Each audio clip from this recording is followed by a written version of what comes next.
আসসালামু আলাইকুম, কেমন আছেন সবাই? আলহামদুলিল্লাহ, আল্লাহর রহমতে আমরা ভালো আছি সবাই। এই তো চলে আসছি রান্নাবান্না করার জন্য দুপুরে। আজকে যে পাঙ্গাস মাছ ভেজে ভুনা করব, ভাজা হয়ে গেছে, এখন তুলে নেব। এবার পেঁয়াজ বানিয়ে দিয়ে দেবো।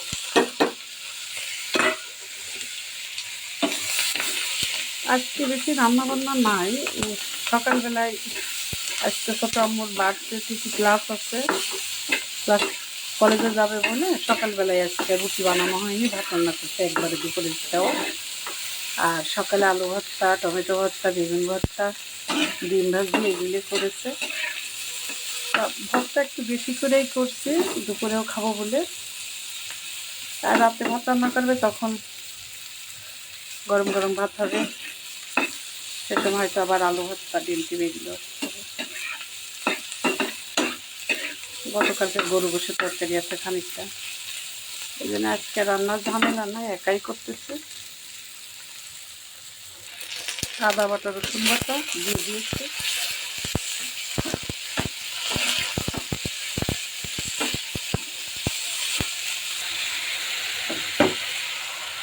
গুঁড়া মশলা, লবণ, হলুদ, শুকনো মরিচের গুঁড়া আর জিরার গুঁড়া।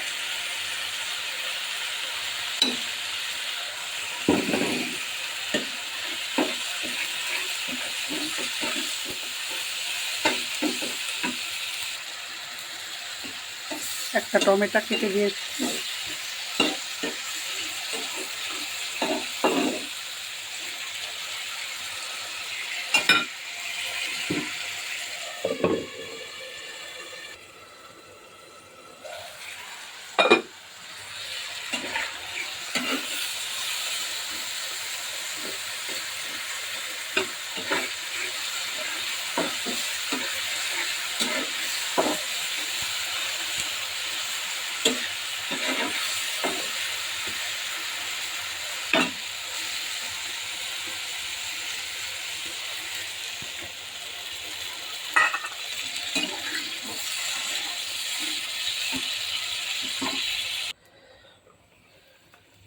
মাছ দিয়ে দিয়েছি, এখানে একটু ধনিয়া পাতা দিয়ে দাও।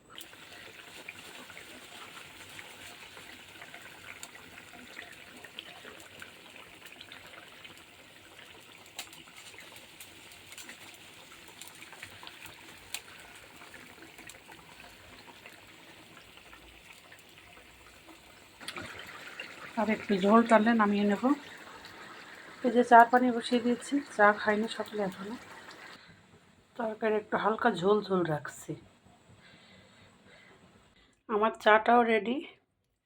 একটুখানি আদা কুচি দিয়ে দিলাম, আদাটা চা খাওয়ার শেষে চিবিয়ে খেয়ে নেব। এই তো বন্ধুরা, আমি যে মশলাজাত যে চাটা বানালাম, এই চাটা হচ্ছে আপনার যাদের গলায় কন্টিনিউ খুসখুস করে, একটা একরকম অস্থিরতা, বিরক্তিকর ভাব, তাদের জন্য এই চাটা খুবই উপকারী। এই দারচিনি, এলাচ আর লবঙ্গ আর আদারের চাটা বানিয়ে খেয়ে দেখবেন, ভালো লাগবে গলার ভিতরে। এই ছিল আজকে আমাদের ভিডিও। সবাই ভালো থাকবেন, সুস্থ থাকবেন, আমাদের জন্য দোয়া করবেন। দেখা হবে, কথা হবে পরবর্তী ভিডিওতে। সেই পর্যন্ত আল্লাহ হাফেজ।